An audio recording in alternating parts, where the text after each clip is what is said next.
आउनुहोस् कता हो मोबाइल एप्लिकेसनले कसरी काम गर्छ, यसको के फिचरहरू छन् त, यो एप डाउनलोड गरेपछि के गर्न मिल्छ त्यो कुरो म यहाँलाई अलिकति देखाउन गइरहेको छु।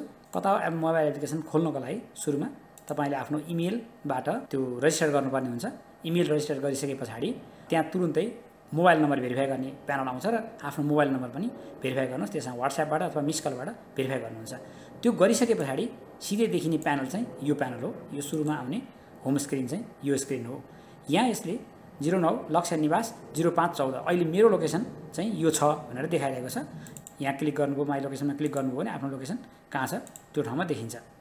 त्यसपछि हामी इमर्जेन्सी, यो आपत विपद पर्दाखेरि जाने ठाउँ इमर्जेन्सी, यो एपले चाहिँ हामीलाई आफूलाई आपत विपद पर्दाखेरि नजिकको 2 जना आफन्त लगायत पालिका नगरपालिका, यो चाहिँ अब काठमाडौँ महानगरपालिका म अहिले 25.54 मिटरको एक्युरेसीमा छु।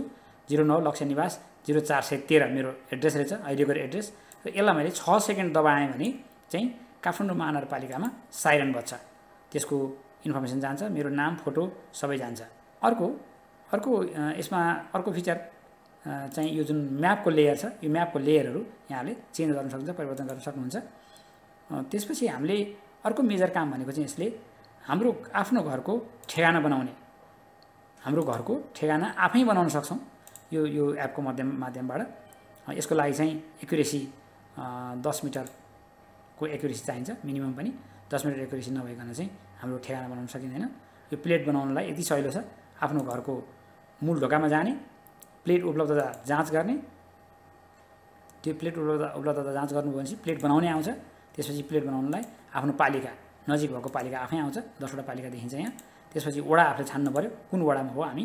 त्यसपछि त्यो प्लेटलाई हामीले व्यक्तिकरण गरौँ, आफ्नो चाहिँ नाम दिन मिल्छ त्यहाँ, जस्तो अब फलानु सदन फलानु निवास राख्न मिल्यो। अनि त्यो स्थानको ठेगाना पनि हामीले के नाम भन्छौँ त्यो ठाउँलाई, हाम्रो अहिले बसिरहेको ठाउँको चाहिँ त्यसको नाम के हो त्यो नाम पनि हामीले हाल्न सक्छौँ। त्यस्तै हामीले त्यहाँ त्यो घरभित्र जाने बाटो, ठ्याक्क घरको ढोकाको, मूल ढोकाको भवनको फोटो चाहिँ यहाँबाट अटोमेटिक खिच्न सक्छौँ र त्यो खिचेर चाहिँ यहाँ अपलोड गर्न सक्छौँ। त्यति गर्ने बित्तिकै यो प्लेट बन्छ, यो मेरो घरमा राख्ने प्लेटको नमुना हो। यस्तो प्लेट चाहिँ त्यहाँ बन्छ, यो रियल टाइम नै बन्छ। हामीले जे लेख्दै गयौँ त्यो कुरो बन्दै जान्छ। यहाँ मैले कता हो प्लेट सिर्जना भनेर चाहिँ आफ्नो प्लेट सिर्जना गर्न सक्छु। त्यो सिर्जना गरिसकेको प्लेट चाहिँ यो ठाउँमा रहन्छ, यहाँ कता हो प्लेटहरू भन्ने ठाउँमा रहन्छ। अब जस्तो यो प्लेट चाहिँ मैले कुनै प्लेटलाई, यो प्लेट मैले सिर्जना गरेँ, यसलाई म निःशुल्क PDF डाउनलोड पनि गर्न सक्छु अनि आफैले प्रिन्ट पनि गर्न सक्छु। यसले आफैले त्यो प्रिन्ट गर्दाखेरि चाहिँ कुनै पनि चार्ज लाग्दैन, पैसा लाग्दैन। तर मैले चाहिँ कुनै एल्युमिनियमको प्लेट अथवा चाहिँ नि कुनै अरू चाहिँ मटेरियलको प्लेट बनाउनु पर्यो भनेदेखि चाहिँ यहाँ मैले अर्डर दिन सक्छु। जस्तो अहिले यो चाहिँ प्रिन्ट नगरिएको चाहिँ प्लेटको हामीले कुरा गरौँ, सिर्जना गरिएको, यसलाई कता हो प्लेट प्रिन्ट गर्नुहोस् आउँछ।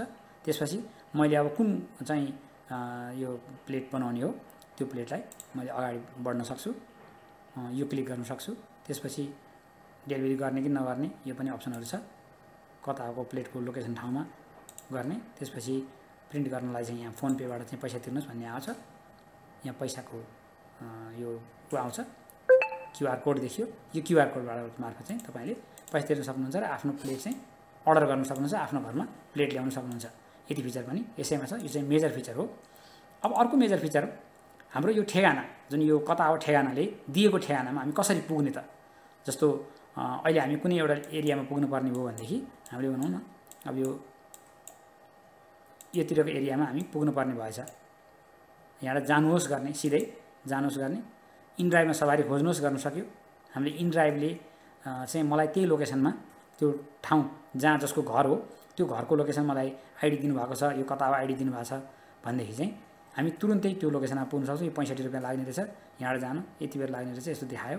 मोटरसाइकल, राइड, कम्फोर्ट सबै युज गरेर चाहिँ हामी जान सक्छौँ। त्यस्तै हामी गुगल म्याप मार्फत पनि हामी यो लोकेसनमा जान सक्छौँ। जानुहोस् गरेर हामी गुगल म्याप मार्फत पनि जान सक्छौँ, नेभिगेट गरिदिन्छ। त्यसको लागि चाहिँ इन्टरनेटको जरुरी पर्दैन, यो टोटल्ली अफलाइन चल्छ। इनड्राइभलाई चाहिँ इन्टरनेट आवश्यक पर्छ। अब अर्को कुरा, यसको अर्को फिचर भनेको चाहिँ यो कता हो ट्यागहरू भन्ने हो।